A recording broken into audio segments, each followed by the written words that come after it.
Tubalamusizza abeeyo abaami n'abakyala abavubuka n'abatenyo gano ge mawulire gaffe ku ngoma nga gabasomerwa ladies like tuula kalira wuliriza nyumirwa amawulire.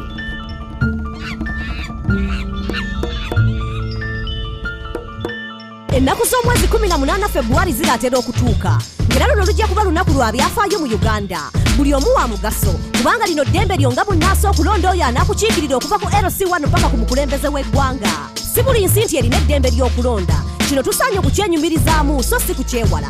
Mu kulonda tufuna abo abatukiikirira era mu kulonda omuntu omutuufu atuleetera okwenyumiriza mu ggwanga. Tulina eddembe ly'okulonda oyo anaatuzimbira amasomero, amalwaliro, enguudo, obumu ewamu n'oyo anaatetenkanya enkola za local council.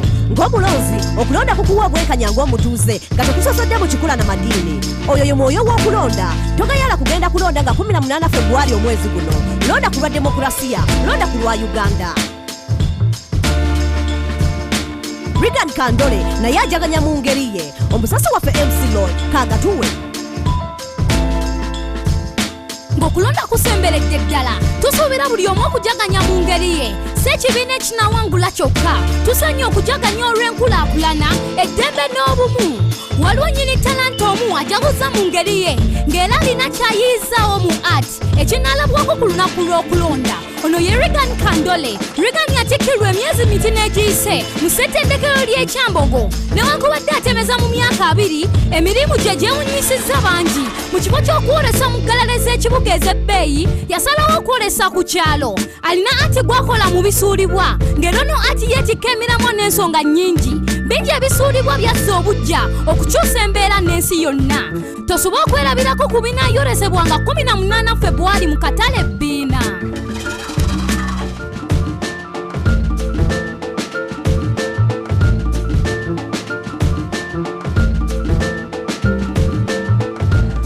Ennaku ezisinga nti abantu basuula nnyo kasasiro ne bamala mu kukozesa ate omanyi kasasiro tavunda.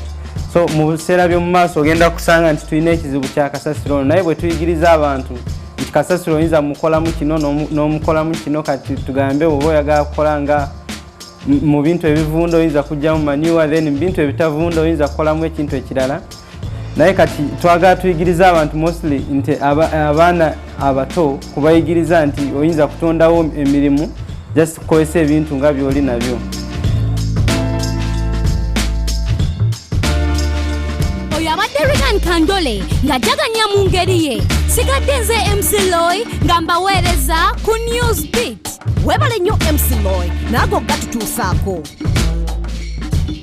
Ensonga za Australia ne Bungereza zikyetaaga okuttaanya. Omusasi waffe Jessentino katuwa ebisingawo. Ensi ya Australia etwalibwa gavumenti ya Bungereza nga kino kibadde kityo okuva nga 26 Januari omwaka gwa 1788. Naye yadde olunaku luno bannansi balutwala ng'olunaku lw'Australia olw'okwetongola. Bo bannansi bakaasangwawo aba Aboriginal balutwala ng'olunaku olw'okubafufuggaza. Nga wabula olunaku lumu okutuuka ku lunaku luno omwaka guno, bannabyabufuzi bangi mu Australia baasalawo kimu ng'enkuyege nga baagala ensi ya Australia okwetongoledde mu mikono gy'abannansi. Nga kino kitegeeza nti n'abakyala w'e Bungereza Elizabeth II abeera alekulira obukulembeze mw'eno ensi. Mu 1999 bannansi baayisa referendum ku nsonga eno naye n'egwa butaka. Bannansi bangi bamagulu meeru batandise okwesamba olunaku luno ku lw'omulama gwalwo nga beeyunga ku mikolo egy'okukungubaga egy'abannansi bakansangwawo. Abatuuze abamu basabye gavumenti okuggyawo olunaku luno kubanga olunaku luno lwa nnaku mu byafaayo. Bannansi bakansangwawo bawera kumpi ebitundu 2 ku buli 100 ku bukadde 23 obw'abantu mu Australia, ng'era bano beesanze mu mbeera ey'okusosolwa. Ba Aboriginal bano baatwalibwako amataka ne beesanga mu bwavu obutagambika, batono abasomye ng'era bangi amakomera gaafuuka maka. Abaana bato ba Aboriginal baggyibwa ku bazadde baabwe, ekyawaliriza abalwanirizi b'eddembe okuvumirira enkola eno eya pandagaali. Ba Aboriginal bano balina ennimi ezisoba mu 2 nga tebannayingirirwa, naye kati balina ennimi 2 zokka ezoogerwa. Era kati Australia y'ensi ekyasinze okubeeramu ennimi ezikyasise mu nsi yonna. Wabula Ssaabaminisita wa Australia Mwami Tony Abbott yeeyamye okugonjoola obutali bwenkanya n'okutumbula ebyenjigiriza mu bantu bano kubanga abasinga bali wansi w'emyaka 21 egy'obukulu. Ng'ensi ya Australia enoonya okwewala ebyasoba emyaka egyayita. Sigadde nze Jessentino nga mbaweereza ku Newsbeat. webala nnyo jesentino naago gatutuusaako. Abantu kumpi obukadde 15 be bali mu katyabaga olw'enenjala ani amuwadde akatebe eyaludde okubwako eky'obulubale mu myaka 5 mu Ethiopia. Ng'eno efaanana enjala yazingako eno ensi mu 1984 n'esaanyawo abantu abasoba mu bukadde. Naye ne ku luno Ethiopia yeetaaga abagabirizi b'obuyambi okugidduukirira. Yadde Ethiopia yeetaaga kumpi akawumbi kamu kitundu ng'obuyambi yakafunako obukadde 18 obwa ddoola bwokka okudduukirira bannansi. Era ssente ezisigadde zibadde ziva mu nsako ya gavumenti. Bannansi obukadde 18 be basuubirwa okuba mu bwetaavu bw'emmere. Olw'ebirwadde ebisuubirwa okubalukawo, bannansi bakubiriziddwa okugemesa abaana. Abayizi mu masomero abasoba mu miliyoni 2.5 basuubirwa okuva mu masomero olw'enjala ebasitudde enkundi. Abaana miliyoni 1.7 be beetaaga obuyambi bw'emmere. Ethiopia ekulaakulana ku sipiidi ya yiriyiri, naye n'enjala etiisatiisa okukyusa luno olugero. Ng'okukendeeza kw'omuwendo gw'abaavu lukyolo ewamu n'abo abaana abafa nga bakyali bato. Nga Ethiopia weetataaganyiziddwa erininyo, ab'ekitongole ekigabirizi ky'obuyambi batataaganyiziddwa entalo mu South Sudan.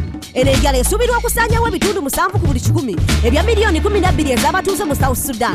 Amaaso gajjiddwa ku bantu abafa enjala mu Ethiopia ne gateekebwa ku Yemen ne Syria, ekiremeseza Ethiopia okufuna ensimbi ze yeetaaga. Ebitundu ebirala kati byakusabira ssaala nabo bafune ku nkuba nga bwe kisuubirwa mu mwezi ogujja. Ago ge gabadde amawulire gaffe ku ngoma. N'olulala tulowuliriza amawulire amalala agokya. Nsigadde nze ladies like. Gano ge mawulire ku ngoma, wulira amawulire. Tuula, kalira, wuliriza, goberera okuva ku studio paka ku street ge mawulire. Goberera engoma, goberera engoma, goberera engoma. Yes, goberera engoma. Goberera engoma, goberera engoma, goberera engoma. Goberera engoma.